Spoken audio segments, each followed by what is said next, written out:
Okay, let's go right into part two. So part one was explaining what cutaneous T cell lymphoma is, how it gets diagnosed, and the different types that a person can be diagnosed with. And I mentioned that in part two, I'm going to explain what how I got to my diagnosis and how it started and what it looked like and why this is so important that if you think something is not going away, if it seems like it's not diagnosed properly, if you are scared that it's something bad and you want a biopsy, you're just curious and you want a biopsy, that is so important that you speak up and that you're heard. And if you're not heard by the doctor you're going to, then go to somebody else. 2019, when things were, just before things kicked off, I noticed that I had a lesion here on my finger. That lesion did not go away for months, but I didn't make an appointment to go in. I did a telehealth appointment within approximately, I don't know, 5 days or so after I saw it, because it was getting bigger, it hurt, it itched like crazy. So I sent the pictures off via telehealth to the dermatologist. She said it was a bug bite. All right, so it didn't get better. Even when she told me to put hydrocortisone cream on this opened, bleeding, oozing wound.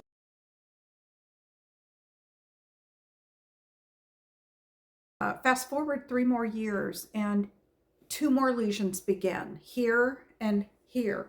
And when this lesion started, again, I'll put in pictures, and that will describe things to you so you can see it a little bit better, but it took off really fast as well. And there was a lot of itching involved. It's just like something you've never seen. That's because it's cancer in your skin. It's not something that most people have or see, and it is 1 per 1 million are going to have this. So I think about that too with the providers who just sort of put you off as having eczema or a bug bite or something. You got a weird rash. Like in their whole career, they might see one of these, if at all. So I sent her a picture of that after it started to form dry, it got bigger, it's opened up, and all kinds of contents were happening, and it turned different colors. But 5 days approximately, again, after it starting, it was an open wound. I took pictures, I got online, I made an appointment with her because she misdiagnosed me with a bug bite, and it was cutaneous lymphoma, so skin lymphoma.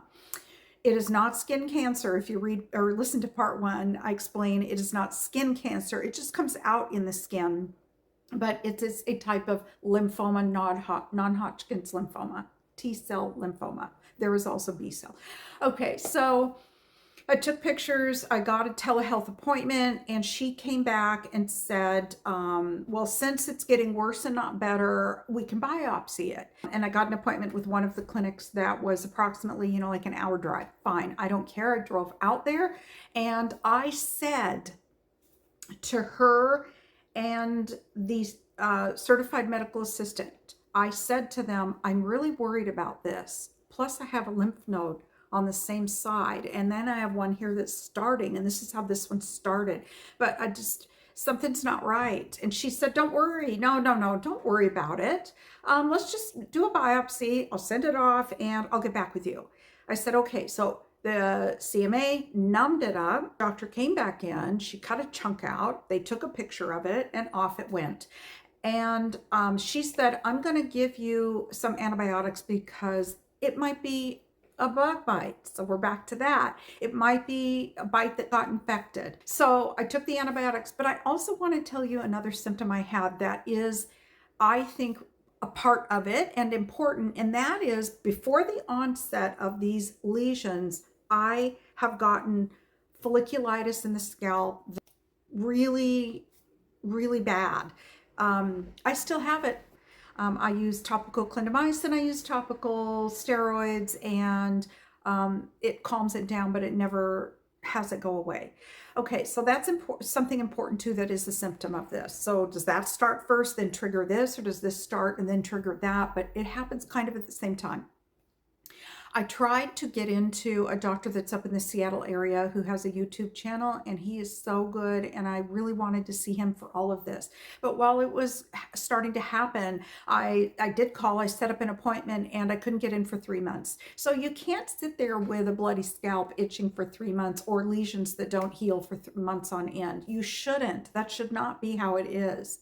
The only reason I got in with this other particular dermatologist who's treating me for another bug bite is because I have been a patient of hers and I do it all telehealth. But when you're a brand new patient for some other provider, you need to come in as a new patient and get established in person. And about a week goes by, one full week goes by, and I get an alert on my phone that my pathology report is in. I didn't get any phone call. Isn't that fun when you get these results that you have to interpret yourself and nobody calls you? And I look at the pathology report and I was very scared because the differential, which is something like, for example, ruling it out. So the pathologist is saying, here's what well, the first pathologist said, this is not skin cancer. It is not basal cell. It's not squamous cell. It's not melanoma. So I'm sending it off. How and why did it go to this other pathologist up in Seattle? That's the report I got, was the one from Seattle that said, we've got it. It was sent to us, and here's what we see. We're seeing cutaneous T cell lymphoma. The differential is this long, and it includes many things, including systemic anaplastic large cell lymphoma. And so I thought, well, who's going to call me? Who can I discuss this with? So I was really nervous. It was hard for me to look online at some of these things. So I called my sister. That's what you do when you're scared, right? I talked to both my sisters, but I first called my sister Carrie and I said, you're not going to believe this. You know, this weird thing I have on my hand that's unusual and it's not skin cancer. Well, it seems like it's something else, some type of lymphoma. And she said, okay, don't look at anything else. Send it to me. Just take a picture and send it to me, or scan it and send it to me. Don't look up anything. I said, no problem. So I sent it to her, but my sister doesn't know what differential means. So I know only because I'm a nurse, or I would be scared too, where it says it could be these other things. But it doesn't say that in so many words. It's saying we're looking to see if it is any of this, and you should also get a follow-up just in case it is these things. But she took it as that I had it. I had all those things that are listed. So this is horrible. So I start making my phone calls to my dermatologist and leaving messages and then going through the portal. Can you call me? Days go by. I don't remember how many. And she calls me.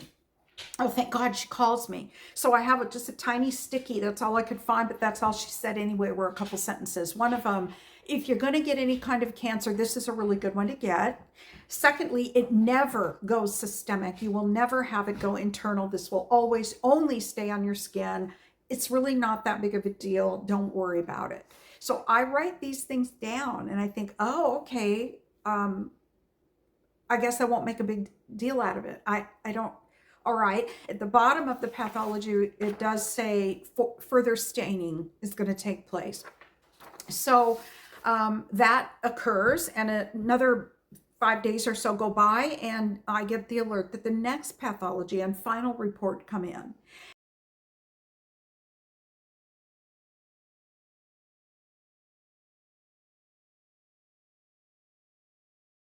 And now my dermatologist is on vacation, but she didn't tell me that.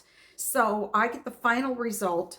One moment, let me look it up because it's important that I read it precisely.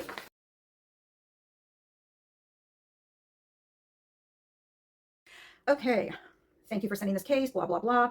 CD30 plus lymphoproliferative disorder to include lymphomatoid papulosis, primary cutaneous anaplastic large cell lymphoma, as well as a differential diagnosis of large cell transformation of mycosis fungoides and systemic anaplastic large cell lymphoma that is now involving the skin. At the end, thank you for sending this. This single lesion without apparent surrounding dermatitis, large cell transformation of mycosis fungoides is less likely.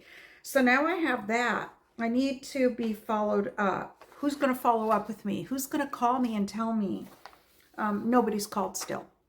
So I've got this pathology report. I call my sister, I scan it, I send it off to her and say, now here's the next one that came in.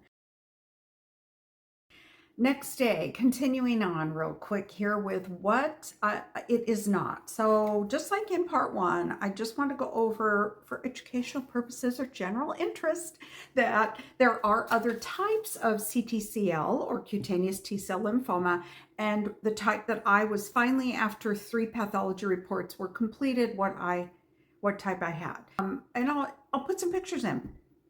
So mycosis fungoides, not related to fungus. That is the most common type of CTCL. And I think that I read it's 50% of all of them. I don't have that type. Sézary syndrome, I don't have that type. B cell, don't have that type. I was diagnosed with 2 different types.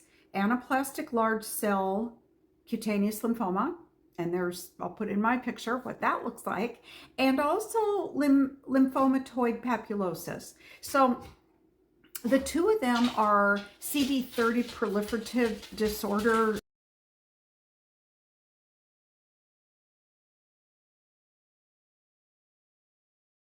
That means the CD30 protein is on the cell, and that's what I have, CD30. So it's on both the anaplastic one and the lymphomatoid papulosis one. And apparently the 2 of those types are, as my provider said, cousins, sisters, they're related. Also, the very final report that came in for me gave me the information of whether it was ALK negative or ALK positive, and mine is ALK negative. So now I have all 3 reports in, and I still have not heard from a doctor. So the doctor who ordered it, as you recall, is my dermatologist, Dr. W. And during the process of the second pathology report and the third one that has come in, I have made several phone calls to the clinic. I have sent messages through the portal, and I have actually gotten in my car and driven there during the day and said, what's going on? Nobody told me she was out of town. That would have been nice. But it also would be nice if somebody who goes out of town or on vacation turns over some things of importance over to another physician in your clinic to watch out for. I guess it wasn't important to her. I guess that my feelings about this aren't important, or she would have called. I don't believe for a minute that this was something of great importance to her, because if it was, she would have called back, sent a message back, had somebody call me to set up an appointment with her. Just communicate with me. She knew that the first path came in and that it said slides are pending, more information's on the way. She knew it was coming, and then she knew from her medical assistant that Lisa Palmer is trying to get in touch with you.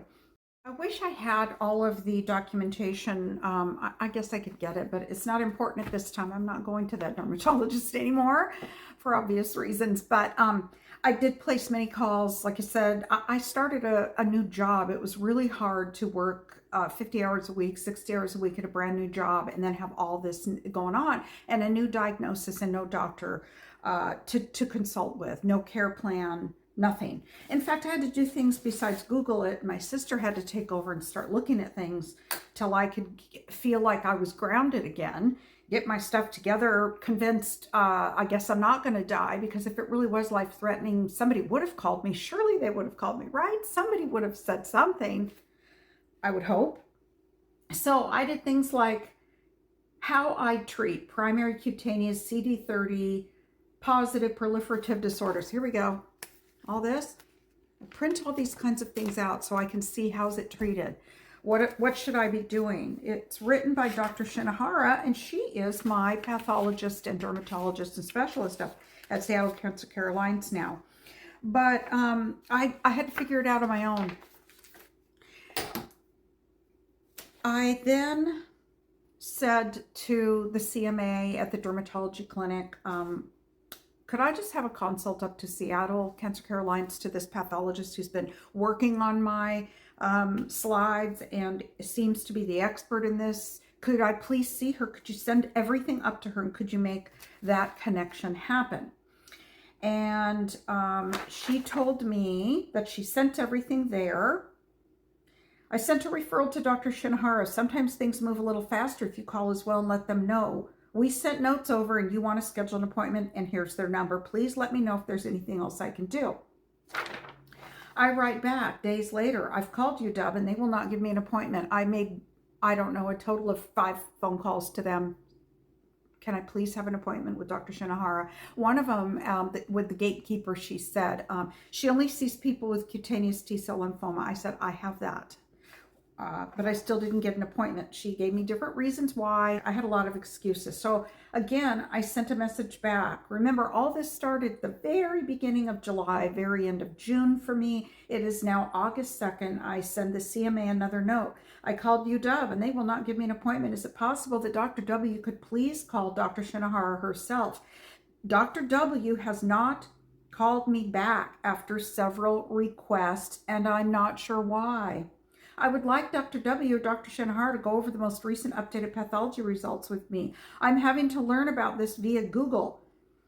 I got in touch with my PCM and asked him to order labs. Can you believe this? I'm my own case manager. And I got the labs back and I sent everything over to Dr. W. It says right here, urgent, Dr. W, urgent, labs, nothing back.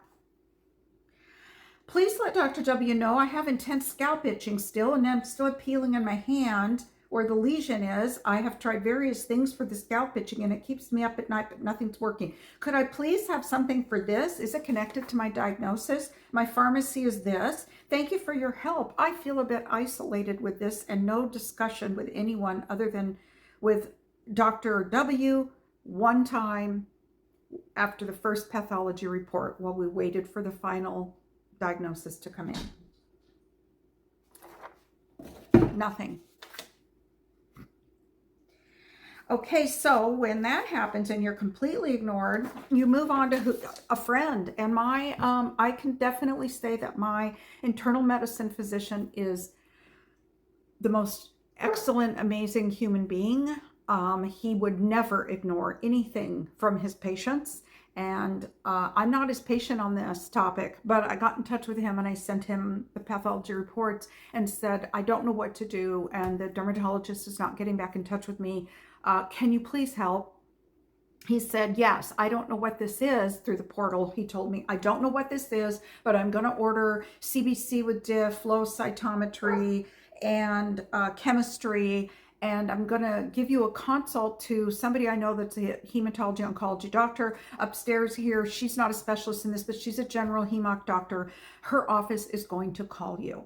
So thank God for him. He's so awesome. I love him. One moment, my dog wants in. And I got all those labs done, and I interpreted all those the best of my ability and waited for the hemonc office to call, which they did, and they set me up with an appointment. I saw her, and it's really hard to explain unless you've been given a diagnosis of cancer. You just, in my case, I'll speak for myself, basically because I couldn't ask any questions to a doctor. I didn't know, is this life-threatening? Does ALK negative mean something bad? Does CD30 mean something bad? Does any of this mean something bad?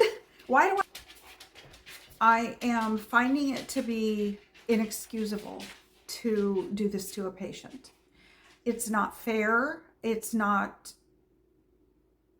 ethically all right to let them interpret everything themselves. I don't care what the diagnosis is, but especially for a diagnosis of a non-Hodgkin's lymphoma.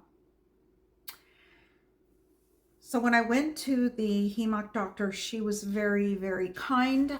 She did her best with a specific type of cancer that she doesn't see, and that is rare. She gave me some referrals and told me, I want you to get a PET scan was one thing. I want you to see the hand surgeon because I want whatever's left to be completely taken out.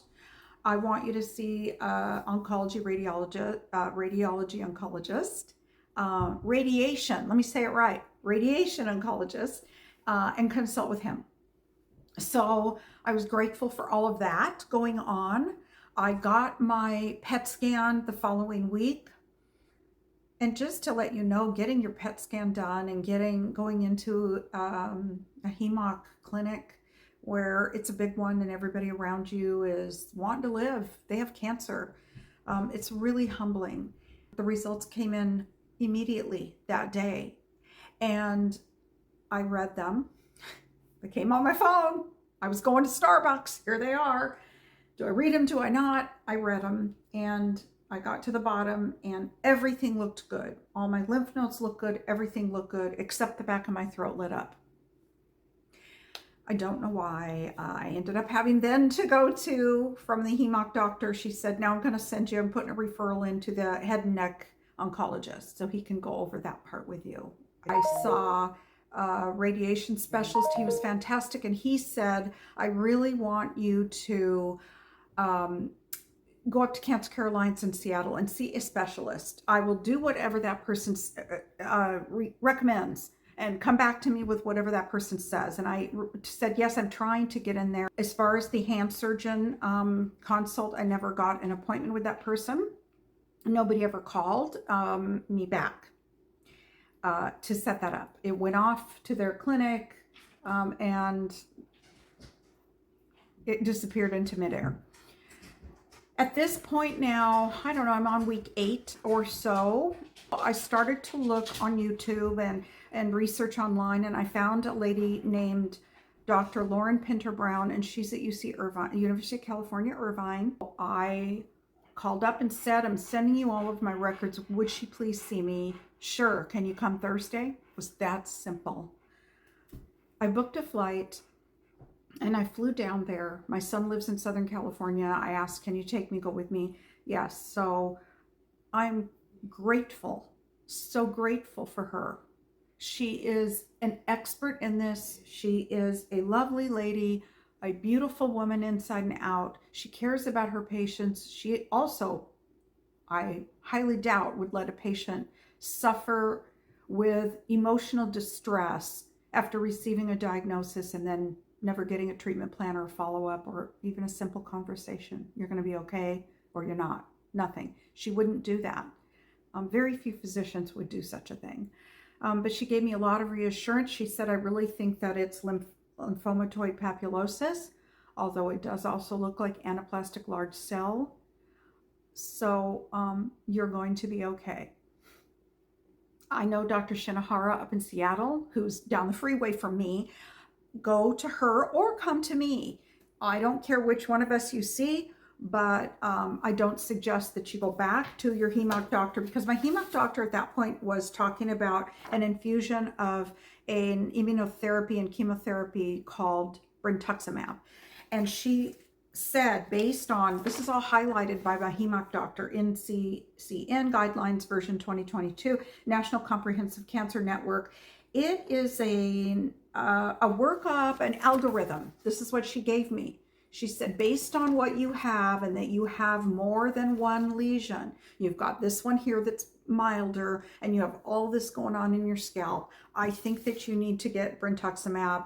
But I really would like you to go to Cancer Care Alliance or another specialist and have that verified. And then I'm here when you're ready to start your chemotherapy with me, if that's what you would want to do.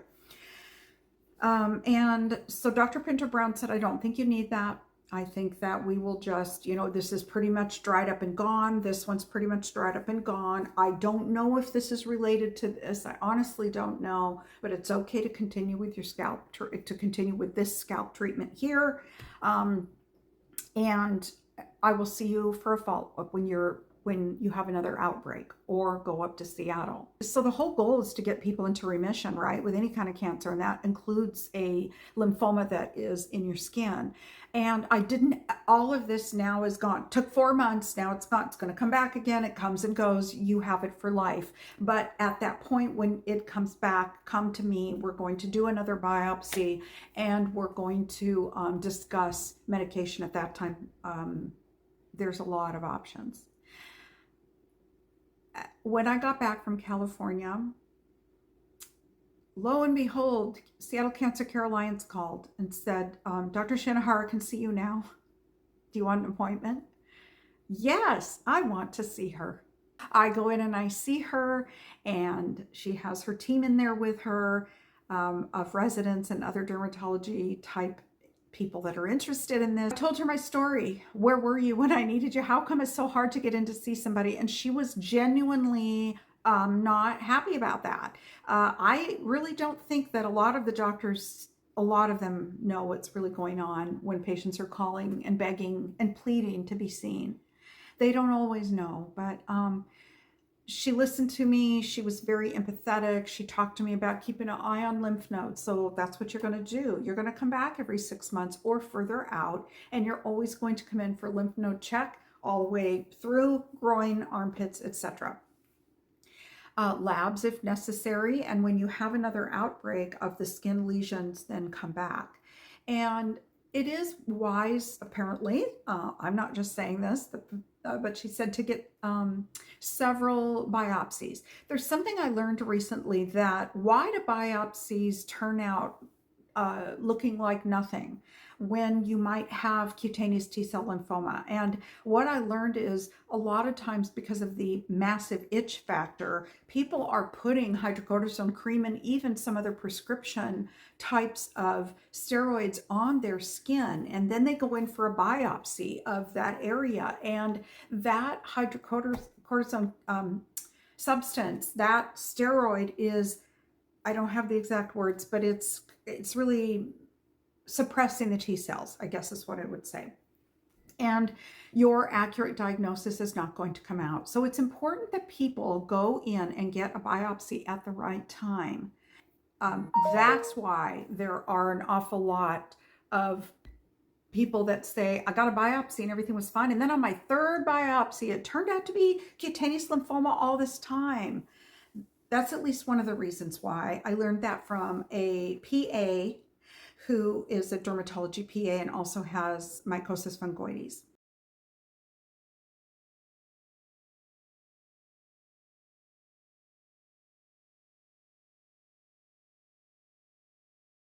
What are the causes? And I don't know if, I know in part one I mentioned it, I don't know if I did in part two here, but I just want to tell you real quick.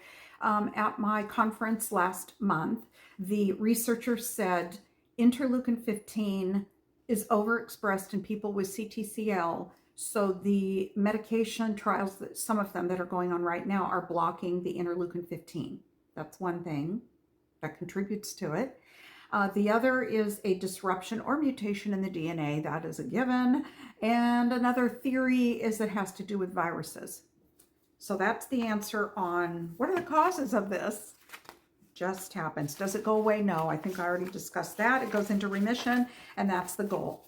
How about support? What do you do once you've been diagnosed with this? Well, the very first thing that somebody should be given is the CTCL Foundation information, because you're going to find a wealth of information there. Get on the CTCL Foundation website. They have this fantastic bit of information that gets updated. So these are the fast facts. So this one's on lymphomatoid papulosis. And you've got their information down here. The other one here is the primary cutaneous anaplastic large cell lymphoma. And here's fast facts about that, front and back. And it has it on every type. So I find these really valuable, and it's really good too, because you can print this out and you can give it to family or friends. Speaking of, my friends don't even know about this. So surprise, that's what I've been up to for the past year and a half. The last thing I want to say, back to being grateful, because it's important that I say this and express this, is that I realize I am more fortunate than others that I'm on a basis with my internal medicine doctor that I am on. I'm also grateful that I have the means and ability to continue to work still and get a paycheck and book a flight and go down to find somebody that can help me with a brand new diagnosis. I'm very fortunate, and not everybody can do that. I didn't know about the CTCL Foundation, but if I was not able to do those things, I would get in touch with them. And I would say, can you help me? What can we do to make people aware? I'm doing what I can to make people aware, because What makes it interesting and unfortunate is that you don't know there's a foundation. So you don't know who to get in touch with. You don't necessarily know. You might run across it when you're doing your research. But anyway, again, thank you for watching. I realize this isn't for everybody. This is a story. This is a journey. This is about what happened to me, and not everybody's interested. I learned that the hard way. Not everybody's interested. Not everybody really cares. They got their own problems, and that's okay. But I'm putting it out there for those who are interested, and I'm also putting it out there so that you don't feel so alone with this. It feels that way. You're not alone, and I want to make sure that I emphasize that there are places which I'll list below that are going to give you support and are going to give you some guidance. And I wanted to also make sure I emphasize that if you think this is something you might have, that if your biopsy comes up negative, go back and discuss about your steroids that you're on, and that might be interfering with your biopsy results. Thank you for watching again, and have a good day.